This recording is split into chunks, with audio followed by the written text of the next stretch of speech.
আসসালামু আলাইকুম সম্মানিত ভিউয়ার্স, কেমন আছেন? আশা করি সবাই ভালো আছেন। এই যে আমাদের পুকুরে খাবার দিতে আসছিলাম, 120 শতাংশ পুকুর। এখানে তেলাপিয়া আছে, 10,000 দিছিলাম, 1,000 মতো বাদ ধরছি, পানকুড়ি আর মরা জোড়া বাদ দিয়ে 1,000 বাদ, তাইলে আর 9,000 মাছ আছে।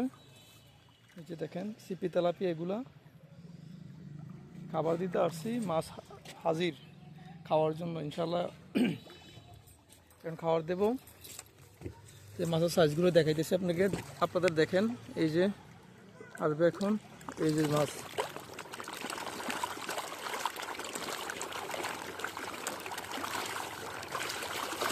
এই যে মাছ মাশাআল্লাহ এখন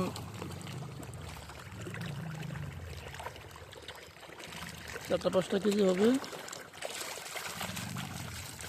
এই যে মাছ, এই যে নৌকা দিয়ে মাঝখানে খাবার দেওয়া হয়, সাইডে দিলে মাছ নজরে লাগবে এই জন্য।